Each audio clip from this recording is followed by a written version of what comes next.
আব্বা আম্মা নারাজ তো আল্লাহ তাআলা নারাজ। আচ্ছা, আপনারা সবাই একজন যুবক ছিল, তার নাম হচ্ছে, আগে বলি, ইসলামের দ্বিতীয় খলিফার নাম কি? বোঝে না? ইসলামের দ্বিতীয় খলিফার নাম কি? আর ইসলামের চতুর্থ খলিফার নাম কি?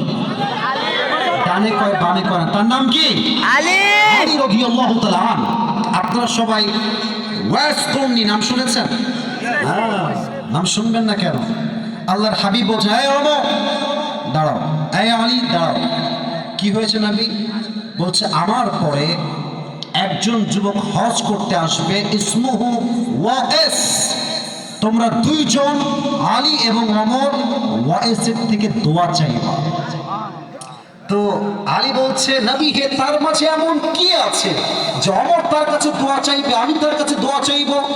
আল্লাহর হাবিব বলছেন, সে তার মায়ের খেদমত এত বেশি করেছে, সে রবের কাছে একবার দুটো হাত তুললে রব তার কোন দোয়ায় খালি হাতে ফিরায় দেয় না। সুবহানাল্লাহ।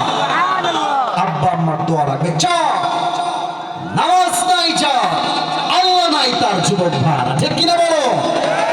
আপনারা সবাই মিজানুর রহমান আজহারীর নাম শুনেছেন না? আবার কোন নাম শুনছেন না সবাই?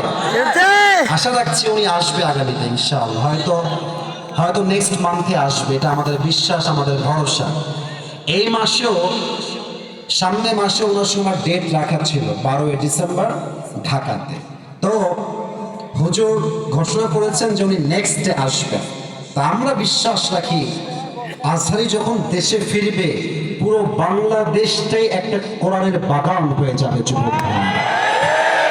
আমার তো মনে হচ্ছে কোন মাঠে জায়গা হবে, আমি তাই ভাবতেছি।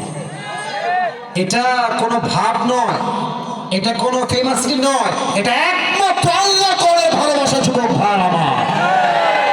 ওনার একজন নানা ছিলেন, তার নাম হচ্ছে গোলাম সরওয়ার সাঈদী হুজুর। নাম তো শুনছেন অনেকে আপনারা সবাই, নাকি? মানুষটা চলে গেছে আল্লাহর কাছে। দোয়া করি আল্লাহ ওনাকে জান্নাতুল ফেরদাউসের উঁচু মাকাম নসিব করি, সকলে পড়ে আমিন।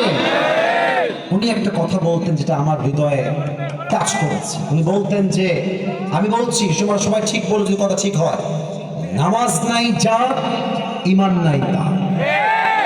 নামাজ নাই যার, মুসলিম হিসেবে পরিচয় দেওয়ার অধিকার তার নাই যুবক ভাই। নামাজ হচ্ছে মুসলমানদের জীবনের সবচেয়ে বড় পরিচয়। ওমর ফারুক রাদিয়াল্লাহু তাআলা আনহুর কাছে একজন যুবক আসছে, তার নাম হচ্ছে আবু লু'লু আল মাজুসি। এসেই বলছে, ওমর, আমার যে মালিক আছে সে প্রত্যেক দিন আমার কাছে 6 দিরহাম করে চার্জ করে। আমার দ্বারা এই 6 দিরহাম দেওয়া ইজ রিয়েলি কোয়াইট টাফ। তুমি কমায় দাও, আমি 6 দিরহাম নয়, প্রত্যেক দিন আমি 2 দিরহাম চার্জ করব। ওমর ফারুক ডাক দিয়ে বলছে, এই যুবক, তোমার ব্যবসার সোর্স, তুমি ইনকাম করো কেমন করে? ওই যুবক ডাক দিয়ে বলছে, ওমর, আমি প্রত্যেক দিন খঞ্জর বানাই, চাকু। চাকুর নাম শুনছেন না আপনারা সবাই? আরবিতে বলা হয় এটাকে খঞ্জর। আমার ডান হাত দেখেন, খঞ্জর দেখতে কেমন আমি দেখাচ্ছি আমার এই ডান হাত দিয়ে। ডানেও চাকু, আমার হাত দেখা যায় কিনা দেখেন, ডানেও চাকু, বামেও চাকু, মাকবাদাতু ফি ওয়াসাতি, হ্যান্ডেলটা হচ্ছে মাঝখানে। This is called in Arabic খঞ্জর।